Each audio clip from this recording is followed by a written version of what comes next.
जवळपास सारे कार्यकर्ते शेपट्या हलवत होते, पाय चाटत होते, नाथाभाऊ करत होते. महाराष्ट्राला माहिती आहे. नाथाभाऊ, राजकारणात तुम्ही जेव्हा नौखे होतात 1990च्या विधानसभा निवडणुकीच्या तोंडावर तुम्ही जेव्हा भाजपमध्ये प्रवेश केला तेव्हा तुम्ही सुद्धा नौखे कार्यकर्ते होतात. कोणाची तुम्ही त्यावेळेला पाय चाटत होतात, कोणापुढे तुम्ही त्यावेळेला शेपटी हलवत होतात. तुम्ही आजपर्यंत जे काही लोक टिंगल करत आहेत किंवा जे काही गंमत करत आहे, हे सारेचे सारे काही वर्षापूर्वी माझ्या कित्येक वर्ष माझ्या दरवाजासमोर कुत्र्यासारखे शेपटी हलवत होते. आज ते वेगळ्या भाषेत बोलायला लागले, वेगळ्या दिशेनं बोलायला लागले. हा प्रश्न वेगळा, पण अख्ख्या महाराष्ट्राला माहीत आहे की हे जवळपास सारे कार्यकर्ते शेपट्या हलवत होते, पाय चाटत होते, नाथाभाऊ करत होते. महाराष्ट्राला माहिती आहे.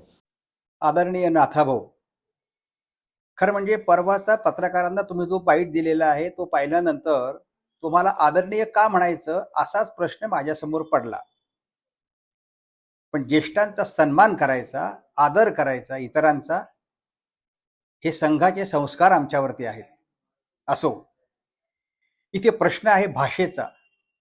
काय शिवराळ भाषा वापरली हो तुम्ही कार्यकर्त्यांच्या बद्दल त्या तुमच्या परवाच्या बाईटमध्ये. अनेक कार्यकर्त्यांना काहीतरी म्हणे मी मोठं केलं, अनेक कार्यकर्ते हे म्हणे कुत्र्यासारखे माझ्यासमोर शेपटी हलवत होते, अनेक कार्यकर्ते माझे पाय चाटत होते. अरे कसली ही भाषा. नाथाभाऊ, राजकारणात तुम्ही जेव्हा नौखे होतात 1990च्या विधानसभा निवडणुकीच्या तोंडावर तुम्ही जेव्हा भाजपमध्ये प्रवेश केला तेव्हा तुम्ही सुद्धा नौखे कार्यकर्ते होतात. कोणाची तुम्ही त्यावेळेला पाय चाटत होतात, कोणापुढे तुम्ही त्यावेळेला शेपटी हलवत होतात. 1974 पासून मी जनसंघाचं कामापासून सुरुवात केलेली राजकारणाच्या माध्यमातनं, पण कुठेही कोणत्याही नेत्यांनी इतकी शिवराळ भाषा वापरलेली नाहीये, कधीच वापरलेली नाहीये. आणि अशा प्रकारची शिवराळ भाषा कार्यकर्त्यांच्या बद्दल तुम्ही जी ही वापरली आहे ती तुमच्यासारख्या एकेकाळी महाराष्ट्र गाजवणाऱ्या नेत्याला अजिबात शोभत नाही.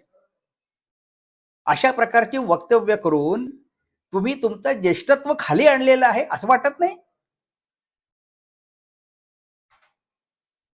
कुठेतरी तुम्ही अंतर्मुख होऊन विचार करा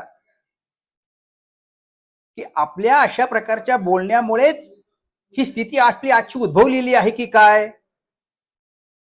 हे आत्मपरीक्षण करण्याची गरज आहे.